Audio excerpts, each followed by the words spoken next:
Right. Should we talk about new features on LinkedIn?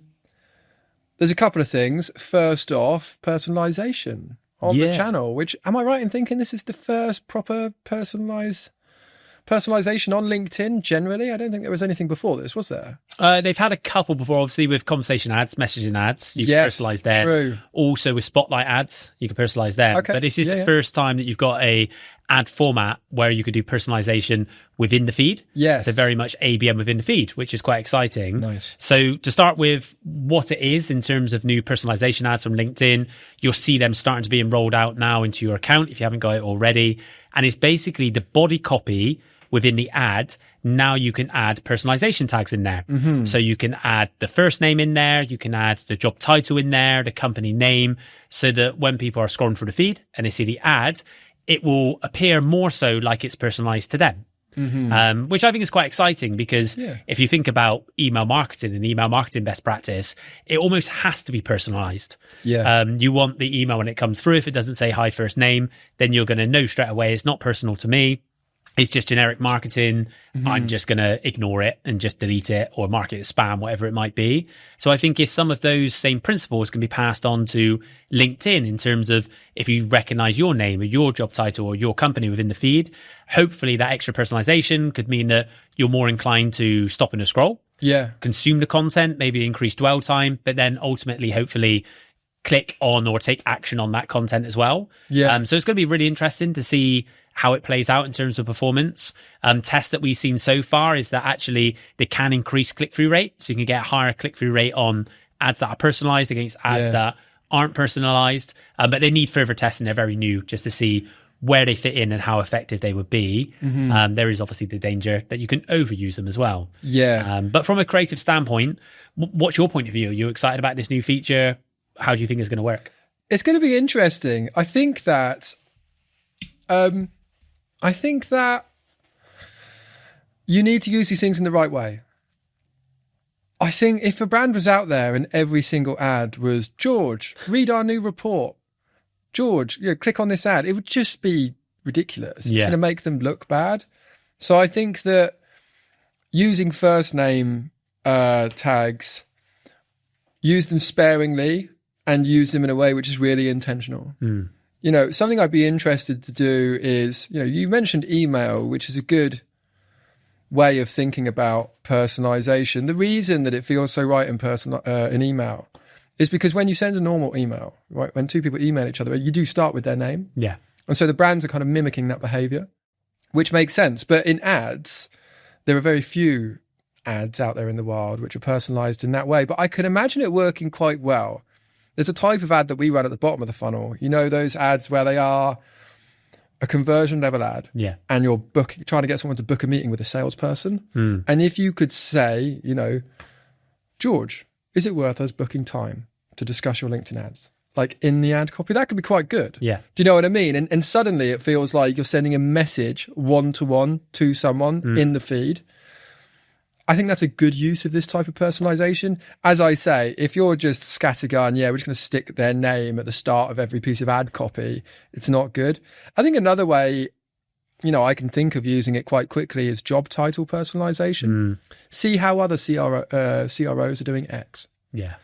And then you can just have that tag be relevant to lots of other people. Do you know what I mean? So you could say like CROs, sales directors, heads of sales. So no matter what that person calls themselves, that ad is now going to become relevant to them. Because we often do campaigns focused on specific job titles. But as you know from building audiences, there's very little consistency around what people call themselves. Yeah. Do you know what I mean? I think about a client, they target CFOs. There are so many different names for that role internally, depending on the size of the company. It could be like head of finance, CFO, or whatever. So being able to make that ad copy relevant, no matter what that person calls themselves, I think is interesting. Yeah. As you say, with all of these things, you kind of just have to test it and use it in a way that feels sensible. Yeah. I think there's a couple of warning signs as well with that job title targeting, where we kind of use them sparingly in conversation ads currently, is that job title on LinkedIn is a free-form field. Yeah. So people can write whatever they want for their job title. And there's so many different variations for each job title. And LinkedIn doesn't always get it exactly right in terms of what it thinks is your job title against what you actually say it is. So it might not be completely accurate. So you need to keep that in mind.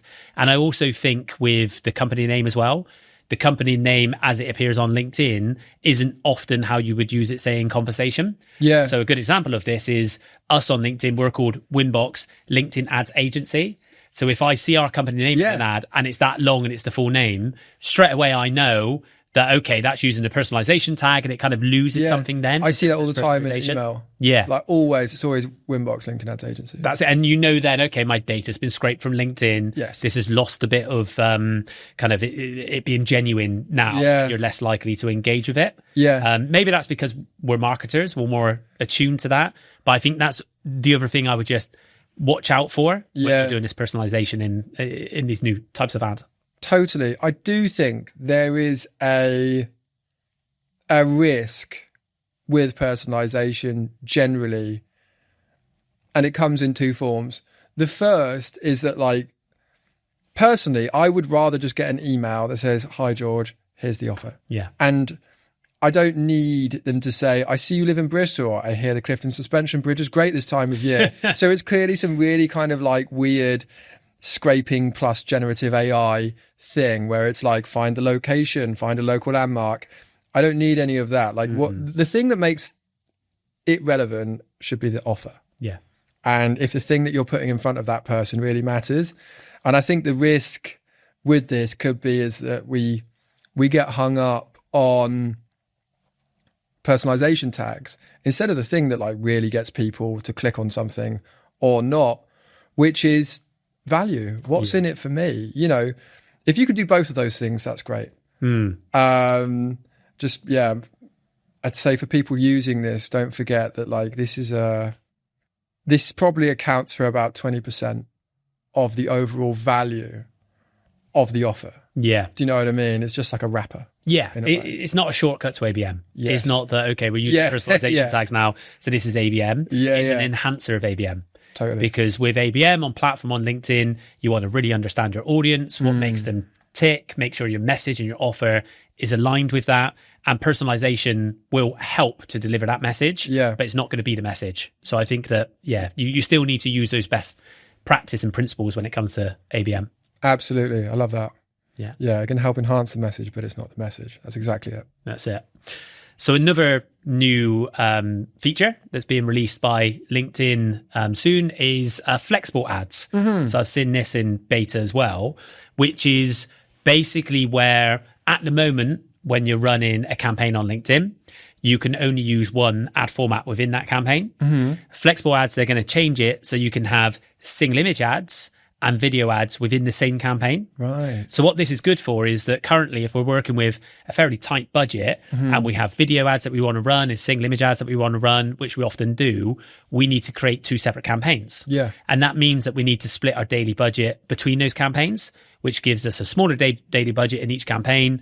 It runs out quicker, has less chance for that individual campaign to get traction. I think what's going to be good about this is now we can run those different ad formats within one campaign and we can have a higher daily budget then for that campaign. So it gives a better chance for our top performing creative, whether it's video or single image, to get more airtime, to get more engagement and to be out there more often. So I think that's going to be really good. Nice. What was quite unique about it when I had a little play with it the other last week was that in order to run flexible ads, you can't do it as a campaign within an existing campaign group, which I was hoping that you could do.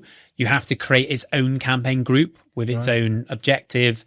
So I'm not quite sure how that's going to play out when you're executing a full media plan. Yeah. And you have lots of different ad formats and different audiences. So that's going to be quite interesting. But I think overall, it's a step in the right direction for being able to use multiple ad formats in one campaign to make sure you've got a higher daily budget per campaign. Nice. And if people want to find out if this has been rolled out to their ad account, how do they do that? If you go into LinkedIn Campaign Manager and you click to create a campaign, you should see an additional option now where the option you would see is whether you want to use the classic builder or the accelerator builder.